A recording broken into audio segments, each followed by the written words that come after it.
So that's Because weekends in Israel are Friday and Saturday. Okay, Yeah. so you're literally doing 50 hours of Torah study for 2 years. Yes. So that's quite intense, really. It's extremely intense. And how did you find it? Did you find it? A bit too intense for myself, to be honest. Yeah. It was an amazing experience. And is there like an examination at the end of it, or No, there's not. So would the rabbi say, okay, you've met the standard, or what? No, no. It's So a personal decision when you think that that you've got what you can get out of it, and that's what's going to help you to Okay. lead a productive Jewish life. Okay. For the rest of your life. And have you continued your studies? Yeah, I continue my studies. I learn in the evenings. Okay. In a local synagogue. I learn in the mornings. I learn here and there. So I you see- go to university. Oh, you're going to university as well? You study? Is it Subject, an academic subject. law. Okay. Oh, you're doing law, yeah? Yeah, yeah. Oh, excellent. How long have you got left now before you finish? I'm in my second year. Second year. Another year. Year after this. That's nice. And is that what you want to do? Practice as a lawyer? Or, yeah. Yeah, because there's not enough Jewish lawyers. I think. Well, that's good. Clever. Is that true? No. I think there are a lot of Jewish There's a lot lawyers. of There's Jewish a lot of lawyers. Jewish That's the lawyers. point. That's You know which topic would be good today? What's that? Ishaq and Ismail. Oh, it's Ishaq and Ismail. Quite topical. But I'm actually not the expert on the Old Testament or the New Testament. No, it's not So- about the old, it's about Islamic perspective. So why don't you come in and then inshallah have the discussion with Josh then? Yeah, Josh, you Because Josh Yeah, actually, sure. because Josh has studied, mashallah, formally. He's quite well. You're quite learned when it comes to. I mean, I wouldn't regard you as an average Jew who's perhaps not, been through all the formal teachings and learnings and what you've done. So. I mean, the average Orthodox Jewish boy around in London will have gone to yeshiva for at least a year. At least a year. Yeah. I think it's essential to. I think it's essential to learn the groundings of your religion, because I think that it will ensure that your practice of that religion will become more sort of grounded in itself as well, right? So It's not just that, because in Judaism we see the learning of Torah and Torah-related topics as an essential thing in its own right, not just as a means to an end, Right. but as an end in itself. Right. Yeah. I think similarly, I think we would look at the formal teaching of the Quran and of the Hadith as something that makes a person grounded in order to not only facilitate their own practice and to do practice properly, but then also, of course, to help their family or on a wider sense, let's say if they become scholars, to be able to teach others as well. So I suppose that's important. Brother Imran, we're going to, inshallah, have a discussion with Josh about Ishmael and Ishaq. So we want you to join the discussion. Or I want you to. let's surround you. Yeah, let's surround Josh from let's two Muslims surrounding the poor Jewish soul in the middle. Yes. I got used to that quite quickly. Just kinda- But I think most of us are quite nice. I was intimidated at the beginning. Okay. Back in the days when we spoke the first time. Oh, with the Hamza, that was about 4 years That ago. was 3-4 years ago. Yeah. One second, guys. Yeah. I think, But since then, you started with me first. You remember? no, I started with him before. With Hamza. Yeah. Well, actually, Shabba Yosef, and before that. Shabba Yosef. That's not on YouTube. No. But to be broken into Speaker's Corner with Hamza is a bit. That was. No, not the easiest thing. Where's Yeah. Imran gone? No, because we're dealing with the situation. Oh, are you? Okay, subhanAllah, okay. So, Brother Hashim, where are you? Yeah, just I'll be more of a listener and a learner. I'll be learning rather than the speaking. Better get out my Tanakh. Then. Yeah, get your Tanakh out. You might need it. With Hashim, you probably will need it, yes. Indeed. With me, you'd probably be able to. Can I ask both of you a question? Me, you want to ask me or him? Both. Yes. You have Abraham.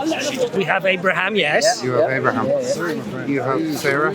Sarah, yes. He has Sarah. Yes. Both. You have Hagar. Yes. He is not from Hagar. Yes.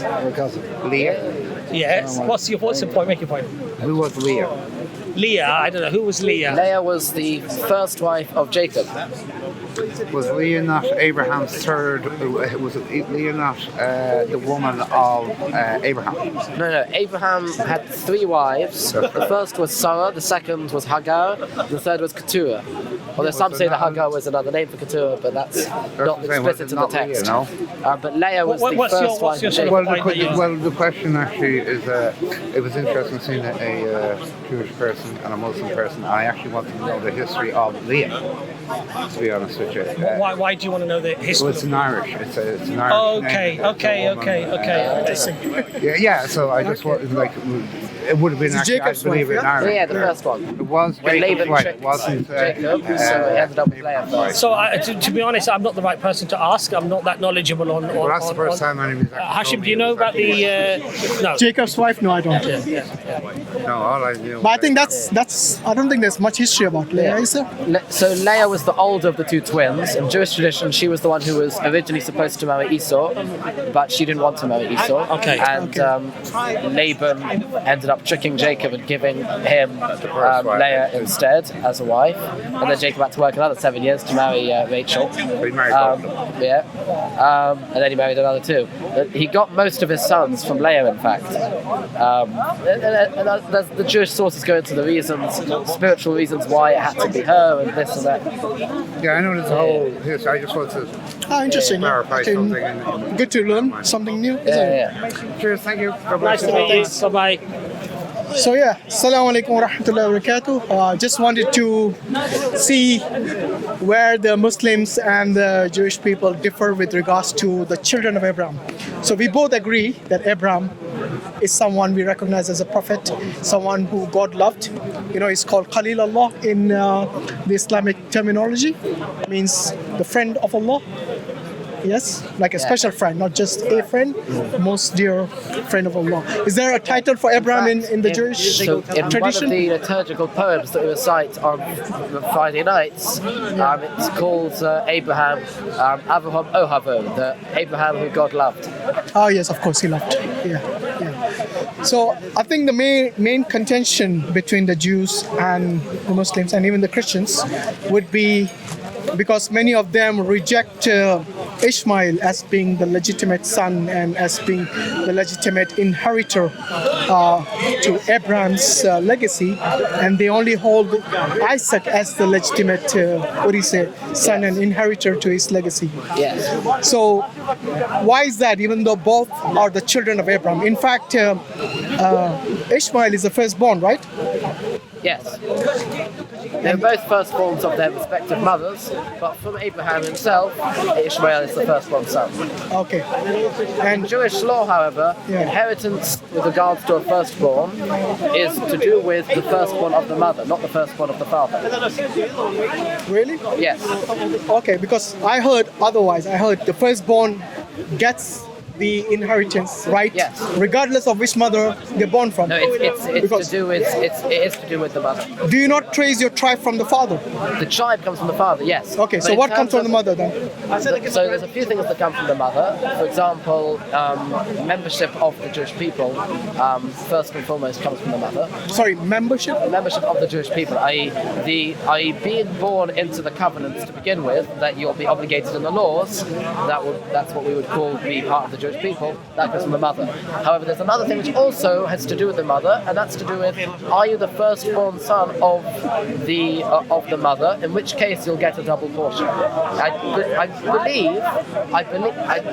almost 100% sure that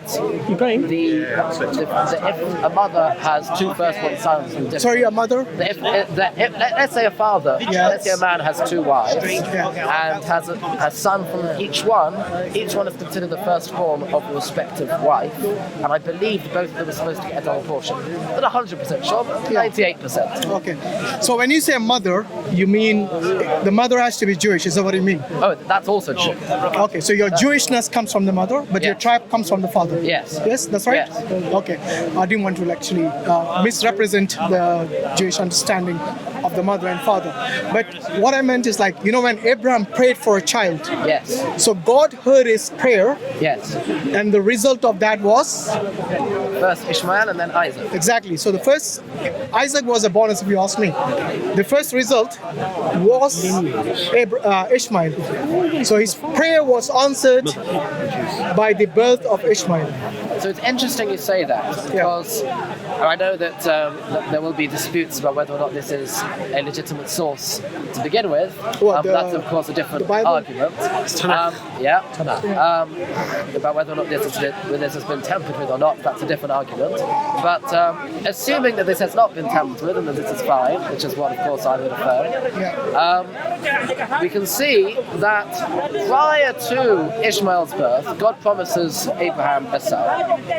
And Abraham then goes and marries Hagar, which Sarah is the one who says he should do that. And they have Ishmael. Now, at that point, the text does not tell us that this is the son that God has promised. In fact, just after that, God says the son's coming, which tells us that he hadn't yet been born. So the son that was actually promised was not the son of Hagar, the slave woman from Egypt. It was rather going to be from Sarah herself. No. When you say the son was promised, so that conversation was taking place with Sarah, not with Abraham. No. With Abraham. So With Abraham. There's two different conversations. So if we go first, Because the first prayer that Abraham prayed to God was to grant him a son, isn't it? So There was such a prayer, and that had been fulfilled. That prayer had been fulfilled in Ishmael being born as the first child of Abraham. And by the way, Hagar was his wife, isn't it? Do you agree with that? and then later on, she became a wife. Exactly, but that's what the Bible says, or at least the Tanakh says, and also the Torah that's in English today. So, Of course, it's interesting because in Genesis chapter 26, I believe, when Abraham, just before he dies, I think it's 26, I might be wrong. sorry, who dies? Just before Abraham dies, is it 26, 25? It says that to the sons of the concubines, no, it's chapter 25, verse 5. Abraham willed all that he owns to Isaac, and in verse 6 it says, but to Abraham's sons by concubines, Abraham gave gifts while he was still living, and he sent them away from his son Isaac eastward to the land of the east. So that would imply that you've got Isaac and you've got the sons of the concubines. Now, Can I ask a question at this point? sure, The rights of the firstborn, yes. is that to do with the father or the mother? So I believe, this is what I was saying before, that's to do with the mother. That The rights of the firstborn. The firstborn of the mother is the one that gets a double portion. If there's more than one firstborn of a mother, then both of them will get a double portion. Now that's, of course, according to the laws of Yerusha, the laws of inheritance that are part of the Sinaitic covenant. Whether or not that already applies in Abraham is something that could I think be you're wrong. debated. I think you're wrong. Because the rights of the firstborn is it says whether it be from the wife you loveth or it doesn't matter. So when it talks about the rights of the firstborn, it's referring to the different types of wives. That's a very good point there. So the rights of the firstborn is not necessarily which woman had the baby first; it's who the fathered first. That's what I told you That's earlier, a isn't it? possibility. Well, no, that's Because the right of the that's the rights of the firstborn- firstborn. Whether it's from the wife you love or the wife you hate, it doesn't Let's matter. go to that. A second. You might be right. I'm going to go to that. It's not the first time I've had this conversation, so I think I am Go right. to that. Deuteronomy chapter 24. Sorry, Anna. Yeah. No, it's not 24. No hiding behind no mother's face. 25. No, it's going to be 23, isn't it? Right. If a man has two wives, one loved and the other unloved, and both the loved and the unloved have borne him sons, but the firstborn is you you're go. right. Well done. Thank you. Okay. All right. So we settled that matter. I don't think this is going to be the first time. Said he must accept the firstborn, the son, and allot him to a double portion. Okay. Good job. So far now, who's the firstborn? Isaac or Ishmael? Okay. So the firstborn of Abraham, per this, would indeed be Ishmael. However, there is still the issue of the fact that Hagar was the maidservant. Yeah, but she was given as a wife. What's that? But if we say at the beginning that she is a concubine, then the law is going Well, to here's the problem you've got now. The Yes. the 12 tribes of Israel came from Jacob and his two wives and their concubines. And his concubines. And who's the firstborn? No, so are you saying that the 12 tribes of Israel are not equal? The Of course they're not equal. They're not equal. No, there's always been a little bit of a lesser status to the 4 that were the sons of the concubines, which is why, by the way, it says that Joseph used So to... where does it say that? Sorry, that the rights of the firstborn if your wife is a concubine? So that's not explicit in the... So where you getting that from then? This is Where you the getting that oral Torah. Where are you getting that Okay, from? so it's not from the Tanakh. Tanakh. So it's not from the Tanakh. It's not explicit in the Tanakh, no. Okay. Right, so it doesn't say that in your book. No, it doesn't say it, okay. You just kind of got it from where? It's from the oral Torah, All right. right? So what does the oral Torah actually say? So in the Old Torah, there's a tractate called Bava Basra, where there's a very long chapter called Yesh Nochlim, all about the laws of inheritance. Okay. And I believe somewhere in there is a distinction made between a wife and a concubine.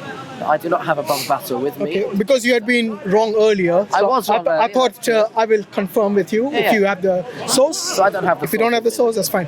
Okay, let's talk about the covenant because this is, I think, the most crucial question. And the Christians often use this, that the covenant was established with Isaac, not with Ishmael. What do you make of that? Well, in Genesis, that's what we find. The covenant was made with Isaac. Okay, what was the first covenant established with Abraham? The first covenant established with Abraham, first what you consider a covenant, but I would say probably the covenant between the parts. In Between Between the parts. What parts? Sorry, but Genesis chapter 15.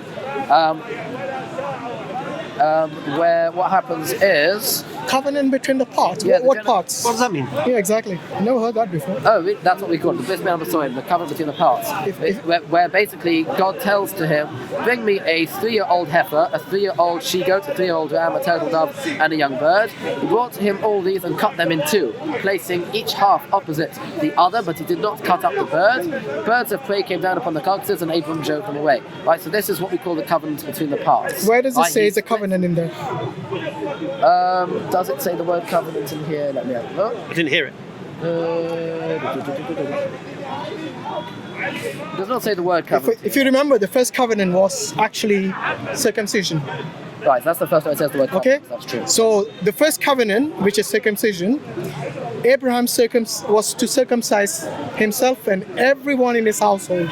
So let me read the passage in Genesis, chapter 17, verse 13 to 14. It says, whether born in your household or bought with your money, they must be circumcised.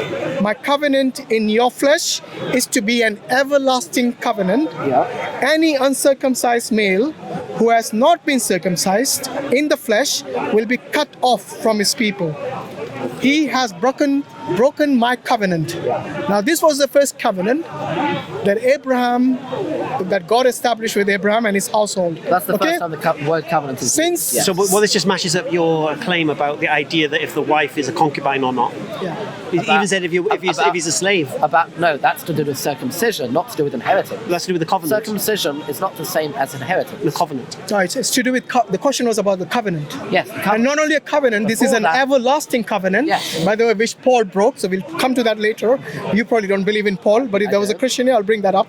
Okay, because Paul actually said is a circumcision of the heart, which no one was supposed to do away with because God told Abraham this was an everlasting covenant, Yeah. not a temporary one. Yeah, yeah. Okay, so anyway, put that aside for now. But I think can I add one little thing? Sorry, Yeah, at this sure, point? go on, yeah. See what ABC when it says everlasting covenant, it doesn't mean it's going to last unconditionally. There's conditions to the covenant. So Only God can undo it. yeah, no, God gives a covenant, but Yeah. gives conditions to the covenant. Yeah. So clearly, like for example, circumcision is one of the conditions of the covenant. Yeah, obviously. Yeah. Right? Circumcision is something we have to So do, the point and here in is this. return, there's something else. Yeah, so I'm just making Yeah. the point that even though the covenant was given as an everlasting thing, it was conditional. That's all I'm going to say. But once the conditions are broken, then of course you've broken the covenant. So to, You break the covenant, it doesn't mean the covenant has ceased to exist. No, it means no, you've we are broken- not saying I'm that. saying that. Unless God, good. obviously, unless Unless God, God, unless God. yeah. Like if it's something which is abrogated by God, then that's different. What do you mean now? Can God not abrogate if He wants to? Can God create a square circle? We're not talking about what God can and can't. No, God never said that He's going to create a How is that square circle? Exactly. Because the idea that God would change in some way, would abrogate, is something which contradicts the idea of God.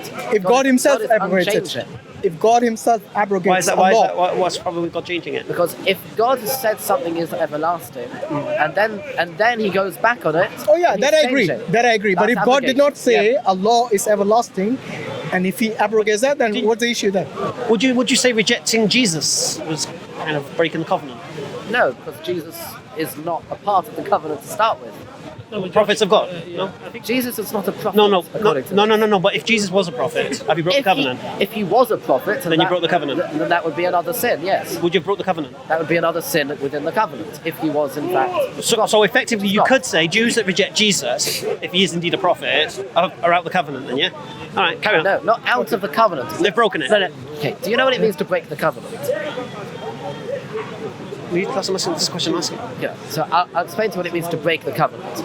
If let's say I Sorry to interrupt. say No, it's gossip okay. about a person, right? So that's a sin, Right. So if I commit a sin, so that is something which has broken the covenant. But it doesn't mean that I'm suddenly exempt from the covenant. So what right? does- It what- doesn't what mean exempts you? that I do one sin and then Right. and then suddenly I'm allowed to do everything else. So what does exempt you? Nothing exempts me from the covenant. Well, what's the condition? always part What's the of the conditions of the covenant? That I do the laws. You keep the laws. If I keep the law, then I will receive blessing. how do you keep the if law? I don't keep the law, then I won't receive blessing. But if new prophets come with new law and you don't keep that law, are you still within the covenant? Are you still keeping As the in law? prophets coming with a law that contradict the previous, or simply just new laws? Complement it. Like you give some sort of because I'm not really sure what it is you're saying. I'm saying if a prophet came after, Yes. law- Let's call this prophet Mark, for example. Let's Or call it- Charlie. Let's call him Charlie. no, let's call this prophet Muhammad. Oh, right, fine. So a prophet and he a guy comes with some along, new law. He comes with a new Muhammad, law. He comes and- with a new law. And what kind of a law is? Whatever the law is. You've made, Let's say You've dietary chosen law. the name. Let's Alright, say the dietary law. Right. So dietary law, you're not allowed to eat. Well, no. We want something that's let's say- extra. We want something extra. You're not allowed They've to already got eat- the dietary law. You're not allowed to eat cows anymore. No, right? no. But for them, for example, camel is not allowed to permit it. Okay. Yeah. Oh. A prophet comes along and says you have to pray 5 times a day. Okay. Right. You have to pray 5 times a day. Yes, sir. So that will depend now. Is the prophet saying that this has been the law all along? Oh, hello there. Or is he saying No. This is something new. So the prophet saying a whole new law now. Instead of Yeah. 3 times, they're now doing 5 times, times. yeah. Right?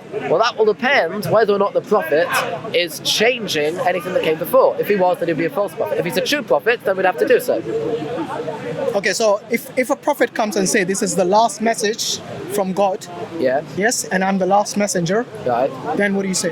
If he's a true prophet, then sure. Okay. Right. If he's a true Now, prophet. if you reject that prophet, have you broken the covenant?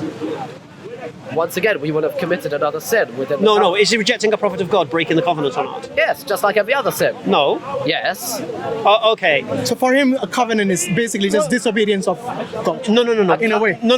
From what you told me so far. A covenant with Yeah. God means that God promised us blessings, and there's conditions and we, to it. And we, in order to receive those blessings, have to keep the law. There's conditions to and it. If we don't keep the laws, then we have committed a sin against God, and we won't receive blessings. Right. So if I say gossip about somebody, or if I steal from No, somebody, we're or not if saying I eat that. camel No, we meat- didn't say that, did we? Well, the point we made is that if a prophet comes, a true prophet of God, Yeah. with laws, yeah, and you don't believe and you don't accept them, Okay. are you out of the covenant then?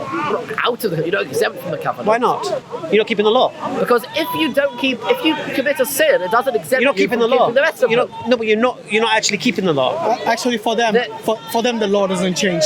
The law doesn't That's change. what. There's a difference between the Muslims. Yeah. We believe that God can abrogate the laws depending on the what do you say, the Sharia of the Prophet or the Messenger. But for them, you cannot abrogate the law because God is unchanging. But then I think we have sidetracked, so let's get back go on on. track with regards to covenant. Thank you, Okay. Hisham. That's exactly what I was trying to say. No, that's Well, fine. Because I'm trying to help the viewers understand Yeah. what do we actually mean by covenant Right. and how would you, because it's conditional. So for those people, carte blanche, it's conditional. For those people who say that the covenant was not established with Ishmael but with Isaac, I say actually the covenant was first established with Ishmael because he was the firstborn. He was first to be circumcised. I think, if I remember correctly from the Bible source, Ishmael was something like 14 years old when Isaac was born. Is that right? Thereabouts. Very likely. Very Yeah, likely. so he was already 14 years old in his teens, yes, and he was already circumcised. That means the covenant was actually first established with Abraham, then his firstborn Ishmael, and then Isaac later on. So anyone who says the covenant is not established with Ishmael is completely and utterly wrong. Yes, you're right about the 14. Yes, because it says he was circumcised at 13, Yeah. and of course a year later is when Isaac was is born. Exactly, yeah. Right. Do you believe that that narrative is historical? Yes. Really? Yes.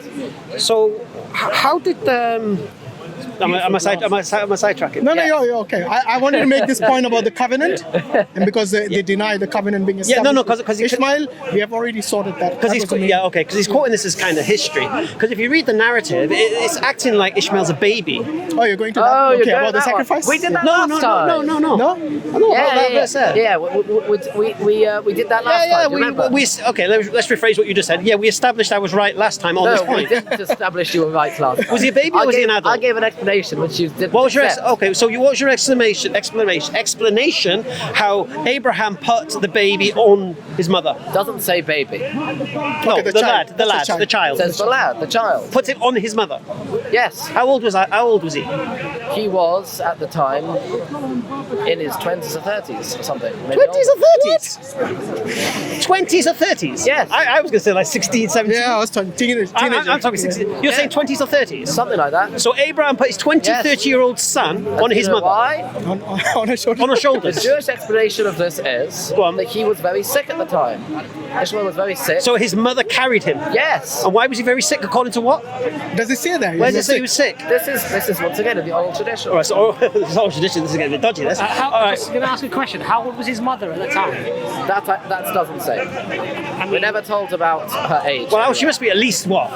Well, if Abraham he's was 30, if he's 30. if Abraham was 99 years Yeah, old when yeah. he had Ishmael, can you imagine how old Sarah or No, Hagar we're talking will about be? Hagar. So, Hagar will be. so okay. Hagar were never told her age anyway. Okay, I don't think they talk Any- about at her any age. point. Okay. I would presume significantly older than Ishmael. Ishmael.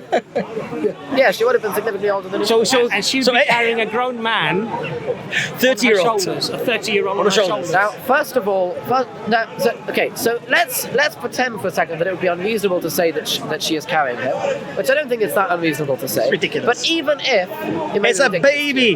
The narrative is a baby. it doesn't say baby. It doesn't have to. The narrative says it. No, the narrative does not say baby. The narrative says, put her on the shoulder, the baby cried, put her under the bush, hold the baby up. What are you talking about? Hold the lad up. Does a 20-year-old, even if he's sick, does he cry? Does he cry under a bush? Well, this one, yes. And she puts him under a bush. I mean, cry like a baby. Cries like a baby. Obviously, yeah. 20-year-old. The And then when she's talking to hold him up. 20-year-old. well, Josh, to he's be saying fair, 30. You say 30, you know. Josh, it's just utter nonsense, mate. no, it's not. It's utter nonsense. The narrative does not make any sense. Are you saying it's waffling? It's waffling. No, I'm not waffling. but Josh, I would advise. No, I would say he's I would waffling. advise- No, I would the advise. text is clear. I okay, would- but Josh, I would- Josh, One second. you'd have to accept that a non-Jew, Yes, without any bias, yes. would probably find that. One second. unreasonable. What's the verse? Yes, Let me read the verse. I accept that somebody who has Genesis not read 16. Anybody here not a and Jew? doesn't know what they're. All right, let me just read this. Anyone who know? I think all of them. All of them, yeah. Except him and his Excellent. pal. No, but I think to be fair, you can't be Muslim either. Not a Jew or a Muslim. Anyone not a Muslim? Any atheists or Christians in the house? Even Christians, I suppose they're going to be biased. All right, anyway, the camera's watching. What's the verse? I think Genesis 16. Genesis 16. What's the kindest? Oh, is it about the sacrifice? Which one? No, is no, it? no. This is talking about when he got sent out. 16. Oh, so it's not That's 16. That's Genesis 20. All right. So what Genesis is I it believe. when? Genesis 20. Oh no, it's not. Is it 21? Yes, 21. 21. So, Josh, does it explicitly say the age of Yeah, Ishmael? Genesis No, it doesn't. 21, Okay. 17. So it's regardless God heard the to be boy that crying. age. One second. What's the reason? What is the reason that it's Okay, regardless to 30 years? okay, one second. 21, 17. So this is no, you're saying this is talking about 20, 30-year-old guy, yeah? Something like that. All right. Early the next morning, Abraham took some food and a skin of water and gave them to Hagar. He set them on her shoulders, then sent her off with the boy. She went on her way and wandered in the desert of Beersheba. When the water in the skin was gone, she put the boy under one of the bushes. Then she went off and sat about a bow shot away. I cannot watch the boy die. As she sat there, she began to sob. God heard the boy crying, and the angel of God called to Hagar from heaven and said to her, "What is the matter, Hagar? Do not be afraid. God has heard the boy crying as he lies there. Lift the boy up and take him by the hand, for I will make him into a great nation." Yes. This is talking about 30-year-old. Yes. God heard the boy If you- crying. So you if call you you got- call a 30-year-old a boy? This particular one, yes. Okay, but Why? Why this particular one? Because you were sick, you call him a boy? If you go a little bit further back in the chapter, if you go back to in the same chapter, go back to verse. Yeah, he is a boy. We know he's a boy. You say Go he's a man. Go a little bit back. You'll see verse 9, right? Sarah was the son. So Sarah saw the son whom Hagar the Egyptian had born to Abraham, playing. She said to Abraham, "Cast out that slave woman and her son, for the son of that slave shall not share the inheritance of his son Isaac." So if you want to take all of this literally, then you're going to see that over there he's playing, right? So we would say that he is a very immature individual indeed. A very if we were to take mature all of this 30-year-old. of this all literally. Well, why do you have right? 30? In actual, No, let him finish. Let him finish. Look, the timeline is simple. he doesn't let. Let Josh He finish. doesn't let. No, but here's people the problem. finish. I had this with him Before- last time. Let Josh finish. Just one second. No, but Josh is waffling. I'll tell you why you're No, but waffling, let him Josh. finish, let him- I'll tell you why you're waffling, Josh. I'll tell you why you're waffling. What? He did finish. No. What I'm saying, Josh, with that, what you just said, is that he was playing. Yes. A 6-month-old child can be playing. A 1-year-old child can be playing. Yes. No, 1 It second. doesn't make them a 30-year-old man, does it? Okay. I wasn't proving to there what his age was. Okay. That will come if he allows me. Okay. Let him make his point. Let him make his point. The entire way that we know how old he was at all is based on oral law. So even our conjecture that he was much older and our conjecture of the type of person he How was do you know is all from oral law. How do you know that oral law is Now, how we accurate? How do you know that oral law is That's a accurate? whole other argument. Yeah, That's because a whole you other couldn't write it down, could you? But the way the oral law it shows us that Ishmael was much older is because this story is made after Isaac's been born, and it's given to us just before the story of the Akedah, which is the binding of Isaac on Mount Moriah, which Okay. of course you will dispute. So at that point, of course, Isaac was 37. But let me just so we say Go on. that it's sometime in between his birth and the Akedah. All right. Let me at least demolish your 30-year-old argument, if you don't mind. Even your 20-year-old argument. Yeah. How old was Abraham when Ishmael was born? Ishmael was born 86. faster than I am. 86? Yeah. How old is he when Isaac was born? 14. 99. 100. So how old is Ishmael? 14. 14, yeah. Right, and when was he kicked out? After the baby finished weaning. How long did you wean the baby for? There's 3. 3 years? Yes. But by your calculations, it's 13 years. 30. 30, he's 30, isn't it? I didn't give a specific. That makes Ishmael at I least said 17 years 20s old. or 30s. At least 17 years. Sorry? I said 20s. After or the 30s. weaning of. Okay, so you said 20s or 30s, right? This Yeah. is demonstrating your oral tradition's wrong. No, it's not. Well, it is. Well, how long did Isaac wean for? 3 years. 3 years. So what's the oldest Isaac could possibly be? Ishmael could possibly be the oldest. 17. If we say that it's straight after the weaning, then you will Well, it say. was straight after the weaning. If you say that it's straight after the weaning, which is the way you're reading the text, Oh, I'm sorry, it's not after the weaning. Does it say straight after the wedding? Well, let's say 17. Sorry, 14 plus 3.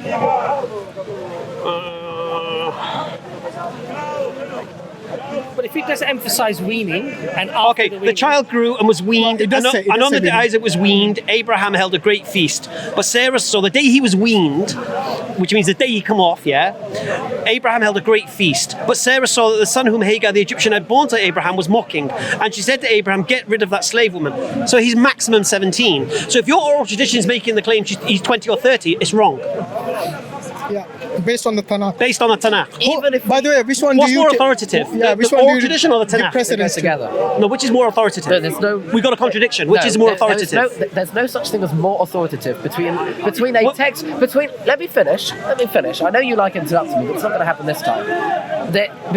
When you have a written text which is supposed to be explained and read in accordance with the explanations given by the oral text, there's no question of which one is more authoritative. It's you have a text which is unclear and a text which explains the unclear Okay, text. okay. It's What- not actually a text which explains it. It's an oral. It's okay. an oral teaching which explains. So the what written if the text. oral tradition is contradicting the written text? The oral tradition does not contradict it. It explains it. It clarifies it. Well, it's wrong. No, but if there is a contradiction, It what is do you contradiction. Not a contradiction. If It there a is a No, it's not. do? Josh, if there is a contradiction, what do you do? What is your protocol in this? In that, If there's a contradiction between oral, yeah, Yes. between the Tanakh and the. Oral tradition. What is the name for the oral tradition? we call it Torah Shabbat Al Peh. Okay. Oral tradition. I just call it oral tradition. So if there's a contradiction between them, Yes. which is more authoritative? But the whole question is flawed from the basic premise that there would be a contradiction. Oh, okay. The Tanakh. Is it 6 o'clock yet? I don't know my watch. It's 5:39. Yeah, the Tanakh I've got says till about 6. the Tanakh indicates that Ishmael Yes. was 17. The implication that you're deriving from it is that he was 17. Yes. No. That's what it says. No, it does not say. How that long was on he that- weaned for? Okay, let me read it to you. 3 years. 3 years is given It it. says. Go back. Why was Sarah jealous of Hagar, by the way? It says, the child grew up and was weaned, and Abraham held a great feast on the day that Isaac was weaned. What does that Next mean? What does verse. that mean? What does that mean? So that's at 3 years old. That's at 3. Next So he's verse. 3. Yeah, How old that's is Ishmael 3. at this time? At that time, he's 17. Right. Next verse. Sarah saw the son whom Hagar the Egyptian had born to Abraham playing. That's a different subject now. It does not say that What? that happened on the same day. In your translation there, you've added the word but. Right? Who, me? Doesn't have that in mind. Me? You have the word but. What good? In No, your but. yeah, the word but. Who said but? In your translation, the one you read before, it Why did it says say but? as a connective at the beginning of verse 9. Oh yeah, but Sarah saw the yeah. Yes. Oh, okay, so you're saying that's wrong? That's added. You don't need the buts there. No, well, if you don't have the but there, Sarah saw that the son of Hagar the Egyptian That's had a born. new verse, and it doesn't say that. Well, it doesn't say playing either. Right, the implication that you were trying to No. the implication that you were making was, but this happened, so that connects it more No. with the previous You- verse. It doesn't You say the don't word have to say playing. that. It doesn't say she saw him playing. It doesn't The say. Hebrew word is mitzachik. It says mocking. Which means the Hebrew word mitzachik has various meanings. It can mean playing, it can mean mocking. And based, by the way, on that, on the various meanings of the word and the unusual usage of this word here, the oral tradition derives various possibilities as to what exactly Ishmael was doing here. This oral tradition's got a lot to answer Yeah. for. By the way, what are we trying to determine from you? What we're trying to determine from here is the age of Ishmael when he was kicked out, being 17, and the narrative indicates it's like a baby, and at the same time demonstrating the oral tradition's wrong, claiming he's 20 or 30. We're doing two jobs here. We're mashing up the oral tradition at that point, and at the same time, we're calling into account the historical idea that the way that the narrative is talking is like a baby or a small child, and he's supposed to be 20 or 30. It just made no sense. And it's put on mother's shoulder. And he's put his mother's shoulder. No. And, First of and he's all- put under a and- bush. and he's crying. And he's What crying. exactly was and the mother's told to lift him up. What was put on the mother's shoulder? That's an interesting question. Yeah, what Now, was if put? we look at the verse, what does it say? Early next morning, Abraham, this is verse 14, Abraham took some bread and a skin of water and gave them to Hagar. He placed them over her shoulder, together with the child, and sent her away. Together with the what? Together with the child. So who went on the shoulder? The bread and the skin of water. It does not say And the who went child together with was that? put on the shoulder. Said together. Together with her and sent her away. So, right, together. What does that mean? That he sent them both. Talking about on the shoulder though. It doesn't specifically Read it say again. him on Read the it again. shoulder. Early next morning, Abraham took some bread and a skin of water and gave them to Hagar. He placed them over her shoulder, together with the child, and sent her away. Together with the child and sent her on her way. Yep. So the child's on her shoulder. What does oral tradition say about it? So it's not only the child, but the water bag as well. She's carrying the water skin and the 17-year-old. Oh, sorry, 30-year-old. Yeah. I don't believe that we can Middle-aged. infer from this that the I think we boy can. is also being put on the shoulder. Oh, I think we can. I think the issue, Josh, is this because when you look at all the collective statements, sometimes looking at things in isolation, one can say, oh, okay, maybe. But when you look at it all collectively, Baby under the bush. holding the baby up, Baby under the bush, crying. pushing the baby, putting the baby under the bush, Holding him up. The baby He'll be looking crying. for water, not his mum. baby crying. Lifting the child up does not mean, or the boy up does not mean that literally. No, it means give me your hand, get her out. But Josh, when we use language, Yes, there is a certain mental picture that we see, don't we? yes. Yes, and you've already accepted that a neutral person who doesn't know about this story, doesn't know about Islam, doesn't know about Judaism or Christianity, Yes. if they were to read this, the logical conclusion would be that this is a very small child or a baby. Yes. You'd agree, right? Yes. So now the point is, if you're going to argue to the opposite of that, then it's important for you to provide the evidence why you're saying it's actually a grown man, yes? And you're saying the oral tradition is the reason, yes? So logically, what you would have to now demonstrate to us is that the oral tradition is trustable, and therefore we should accept it. So that's that. But we've just exposed the oral tradition as not being trusted. Do you want to have that argument now about the old tradition? Because that's a very long. Yeah, let's do it again. Okay. Alright, Oral again. tradition says he's 2030. Right, so let's talk now about the Torah of Al-Peh, the old law. How do we know that the old tradition is legitimate? How do you know it? Right. So when you read let's start number one. When you read the Torah, like Hebrew is very similar to Arabic. It's a consonantal language. It's only written in consonants.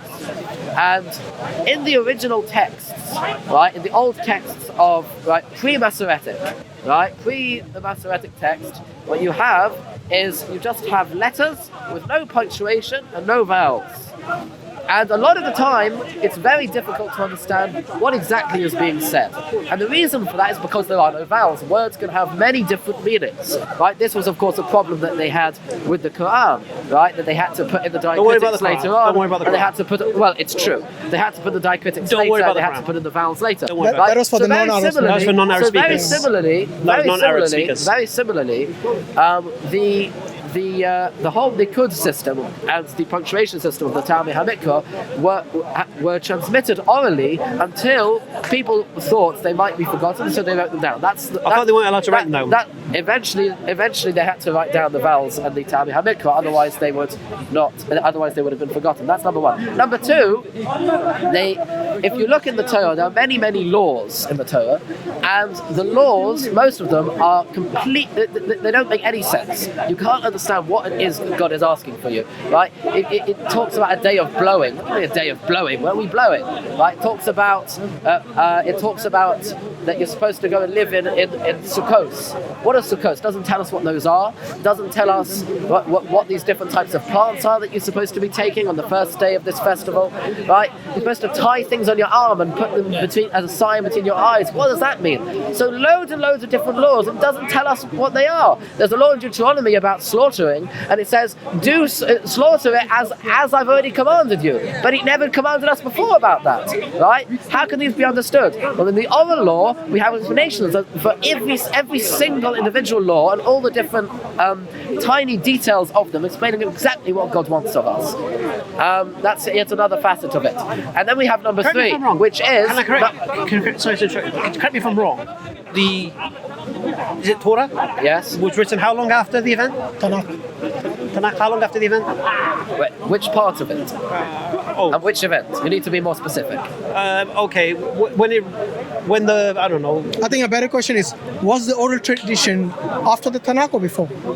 After the Tanakh? Oh, but definitely before the Tanakh was finished, a long time before. So long time before you had the oral tradition only, not the written at all. No, we Is that had what the it said? written Torah with the oral tradition Josh, at the beginning. are you saying that the oral tradition preserved the text that you have today? Is that what you're saying? No, it preserves the understanding of the text that we have. Okay. So what, And I thought it was and written down in number three- riddles. I thought it number was written three- down in riddles. So that's what I'm going to come to that. Number three. Can I, Josh, sorry, if you don't mind.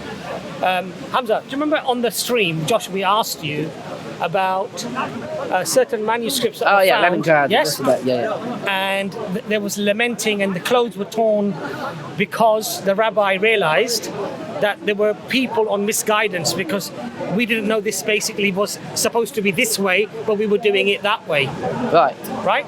So what that indicates is that clearly the oral law would have known that, but it didn't know it because this was discovered physically and they realized Oh, that of we've Josiah. been misguided, right? Oh, with Josiah. This was the Which was- thing are you talking about? on the stream when we mentioned to you the manuscripts that were found. Was it at the time of in the temple? With King Josiah? Was it King Josiah, Hamza, that we Oh, were I did that discussing on the where those manuscripts? Maybe Ezra.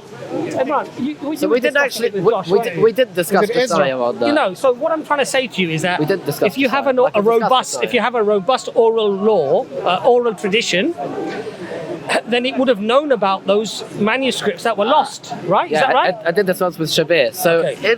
so there are two tellings of the story of Josiah and the scroll in the Tanakh. One is in the Book of Kings, and the other is in the Book of Chronicles. And what you find in the Book of Chronicles, hold on. Oh, can you keep an eye on the time for me?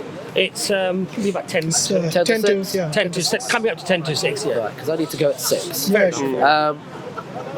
In Second Chronicles chapter.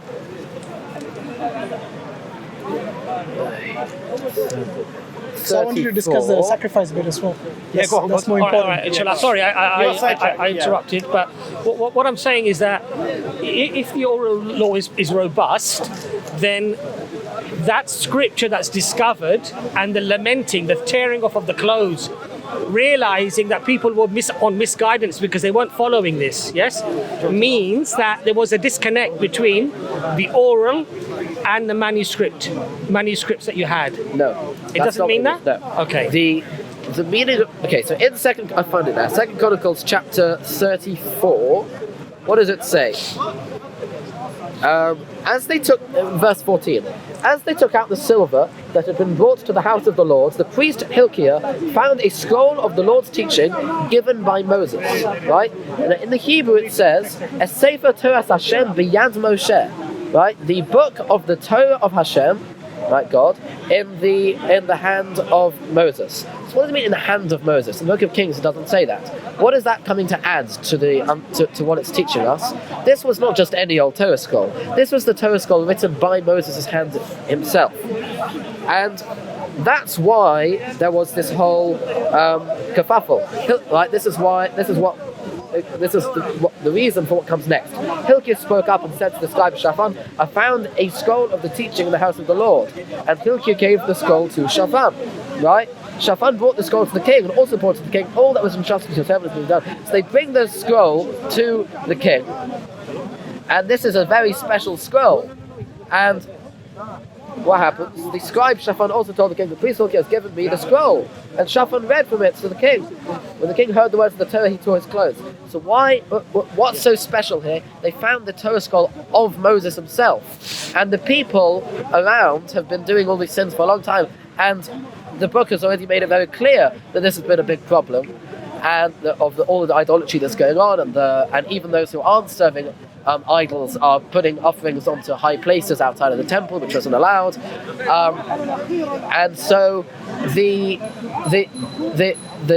emotion of hearing the actual Torah scroll that Moses himself wrote was so great that Josiah said, "Right, we need to ramp up this Torah revolution. We need to bring things back to the way they should be and bring everyone on a mass repentance." So that's in Chronicles. So I'm just reading the same. And if you read from verse, maybe we should read the verse for you. It says, this is verse 21. You can come in after. Go and inquire of the Lord for me and for the remnant in Israel and Judah about what is written in this book that has been found.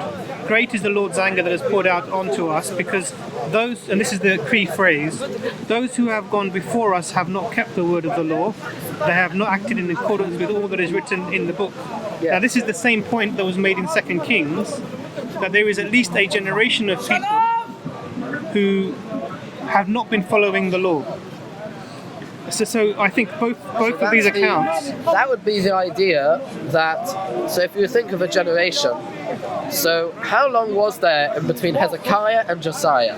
Because Hezekiah had also done but Josh, Torah what it revolution. is that the lamenting Yes. or the tearing off of the clothes was not a consequence of being awe-inspired by this being written by Moses, Because of the fact but it's that, because of the fact that people were on misguidance because they didn't know that this existed. and I'll give you that It phrase doesn't- again. Well, that's what it implies, Josh, and the implication therefore is this: that the oral tradition, had it been robust, they would have been aware of what they had just found. So there's a double impact from this verse in that the people before were not following the law.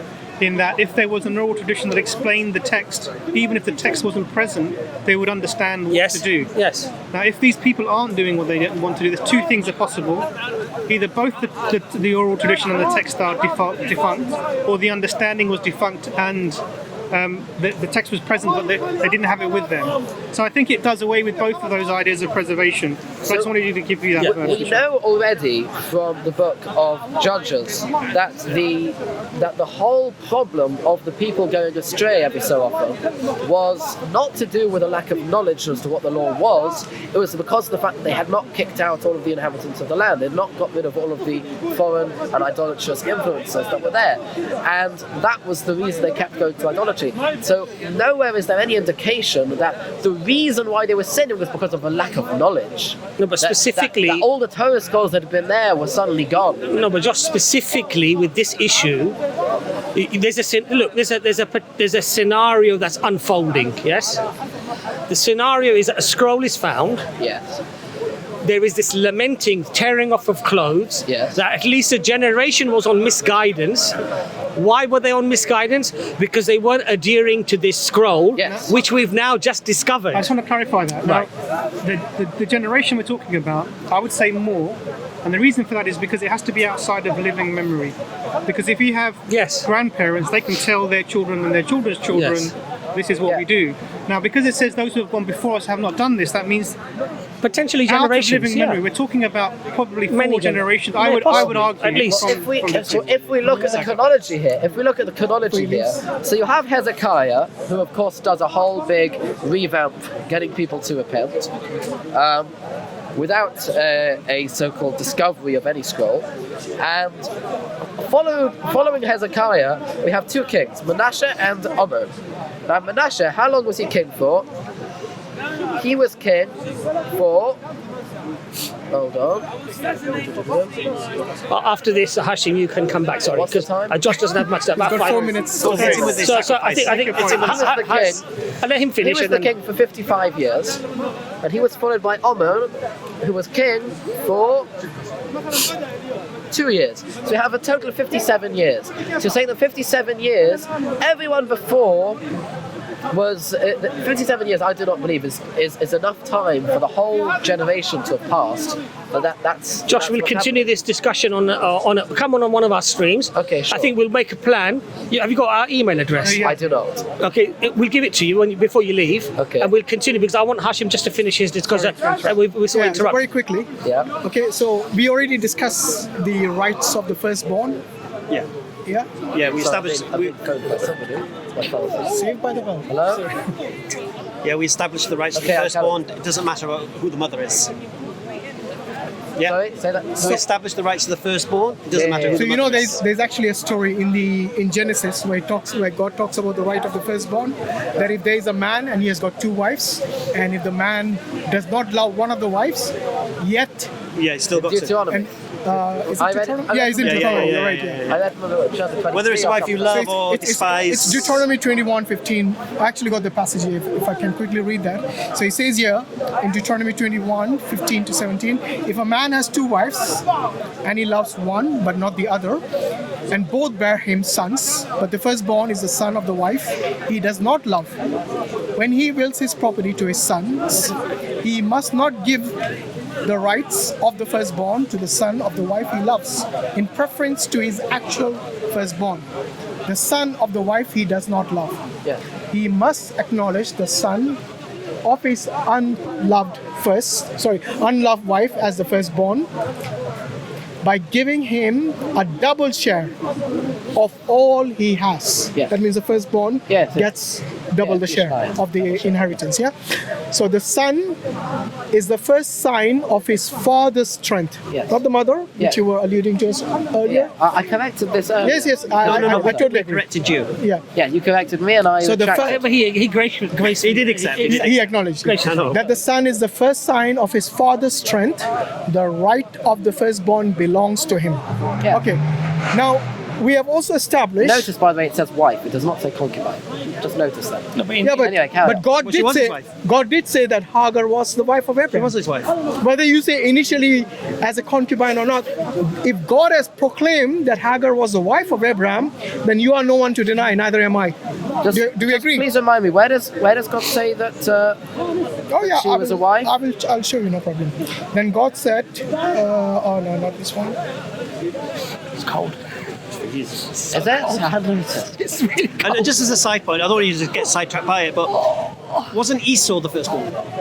Of Isaac? Yes. Yeah, you'll read the whole. I've read it. I've read it. Well, of course you have.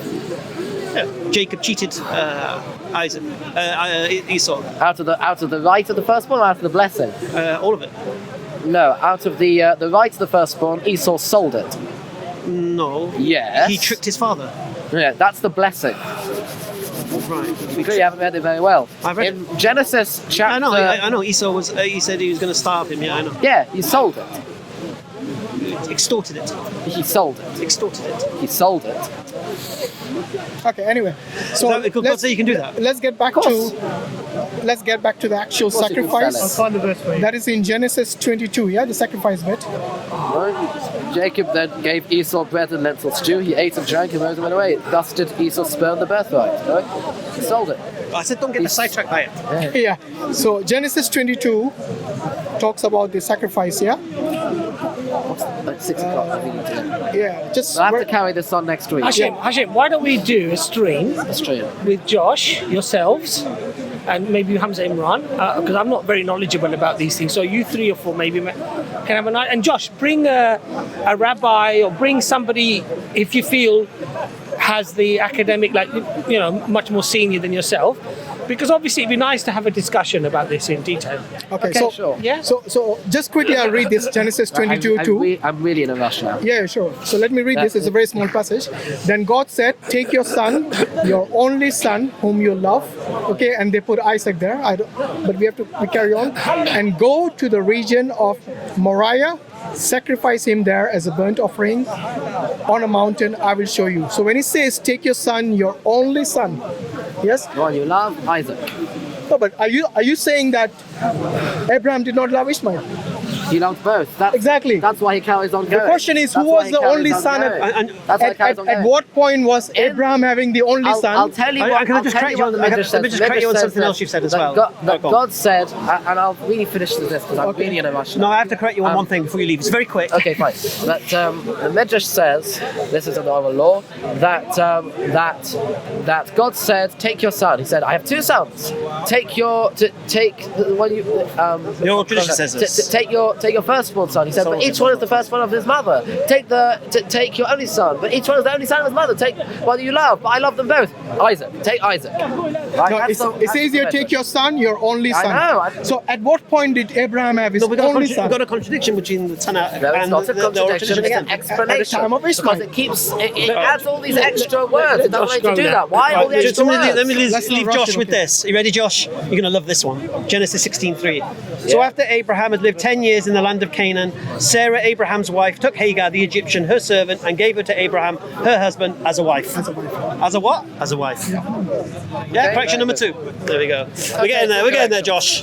We're getting there, Josh. 2 corrections. Well, I'll take 2 corrections. Thank you very much, sir. Josh, take our email All right. address. Slowly, we'll pull down the walls. Don't And worry. maybe we can do it. And Josh, bring a couple of, if you want, scholars, rabbis, whoever, and then we can have a nice. Because I think it's interesting. Right. Okay. Yeah. Yeah. Nice to talk to you, Josh. Yeah. Always a pleasure. All right. Thank you very much. Yeah. Let's get Hope the to see email you address. again and speak to you later, inshallah. So, Josh, our email address is efdawa at gmail.com.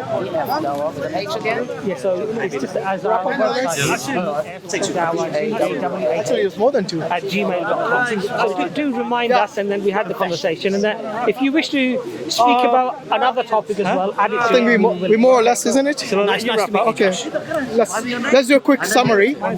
You're about. Face it this way. There's your side as well. All right, Josh, see you. Just doing a quick summary, yeah, what we discussed. Of course you are. So, Okay. All right, Josh. Take care, Josh. actually, there was another passage which we wanted to read about Ishmael being a great nation, and also I want to read Genesis 22, 10 to 19. Shall we do a wrap up? Yeah, because this is something important which we probably might take on during the stream as a pastor, but I just wanted to mention this. So it says here, then he reached out his hand and took the knife to slay his son. But the angel, the Lord, called out to him from heaven, Abraham, Abraham, here I am. He replied. By the way, this is an angel who is calling out, but he says, Abraham, Abraham, here I am. It's as if he's speaking on behalf of God. Okay, just to clarify that. But then he says, do not lay a hand on the boy. He said, do not do anything to him. Now I know that you fear God because you have not withheld from me, your son, your only son. Okay, so now it's God speaking directly. Okay. And then it goes on to say, Abraham looked up, and there in a thicket he saw a ram caught by its horn. He went over and took the ram and sacrificed it as a burnt offering instead of his son. So Abraham called that place, the Lord will provide. And the day it said, on the mountain of the Lord will be provided. You know where he says, in the beginning, he says, Abraham, Abraham, here I am. In the Arabic Tanakh, in the Arabic Torah, the Jewish, it says, the translation there is Labbaik. You know, when the Muslims, by now the Muslims who are listening, who have been for Hajj, probably understand what I'm talking about here, okay?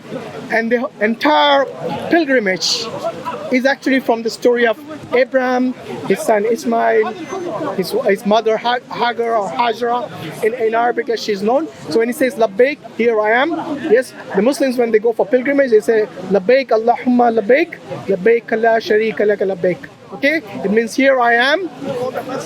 Okay, my God, here I am. Okay, my God, I do not, I do not Well, I've got another. do shirk.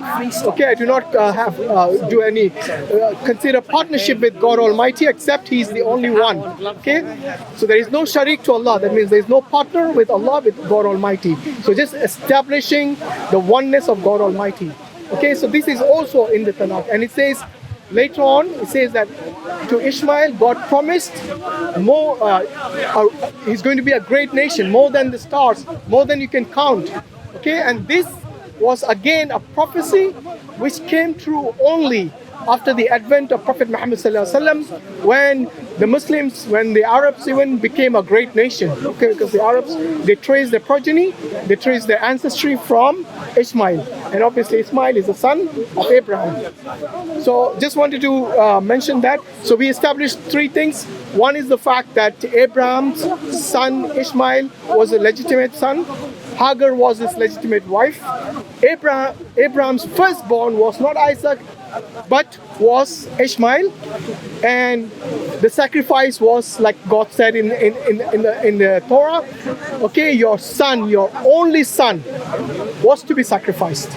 So it's very clear the only son at that point could have only been Ishmael because Isaac came 14 years later. So Jazakallah khairan. Let me do the EFDAO wrap up. Yeah. Okay. Sure. It's me again. All right. A few things we discovered. Oops. Lights out. Sorry, mate. Time to wrap up. What happened? Just one. I'm not trying to dig. Okay. There you go. We'll lend you a Dawah Wise light. Is this Star Wars light? Alhamdulillah. Oh, is this Star Wars camera? And camera. Well, I'm going to show you how we do a wrap up. Alhamdulillah. Go on. Yeah, I'm going to show you that. See, you did a smash Josh while he's not here to respond. Well, I'm going to show you how we do a. We discussed it. No. What are you joking? Carry on. God,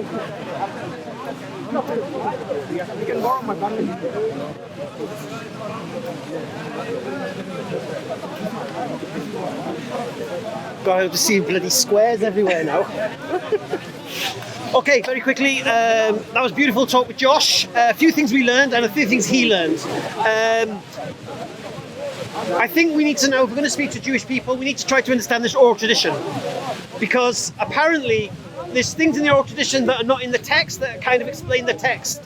So, for example, Josh was under the impression that Ishmael, when he was kicked out of the house for playing and mocking Isaac, he was 20 or 30.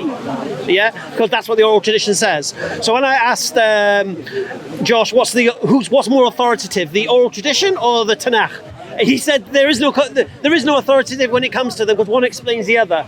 But when there's a contradiction, it's a clear contradiction with regards to age, because we know the age, according to the Tanakh, he was 17, no, it's 20 or 30. And the text implies he was a baby. That's the first thing. Second thing, Josh tried to hide behind the fact that the rights of the firstborn was from the mother.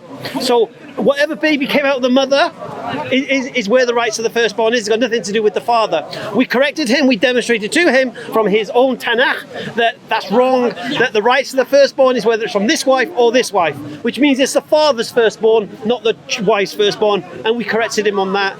And the other thing we corrected him on was the idea that he then tried to say, well, Hagar wasn't really a wife, she was a concubine, and we demonstrated Genesis 16:3 is clear. Sarah gave Hagar to Abraham to be his wife. Job done, inshallah, to be continued. Assalamu alaikum. I'll wrap up now. Okay, you go do your wrap up. I like Josh. All right, I think we should end here. We're all hungry. We need to go and eat. Jazakallah khairan. Before we get Assalamu alaikum. hypothermia, I think it's time to close the stream today. It's actually, they actually have elements from all the traditions of Christian. You get silver exports, for example, Judaism, Muslims actually murdered people. Because it's a market. Sorry? Yeah, in Islam, we believe it was a mistake. But I tried to make they believe it actual Old Testament, yeah, it was a murder, it was a full-on murder. Yeah. It's quite interesting, isn't it? Yeah, yeah. Bro, that's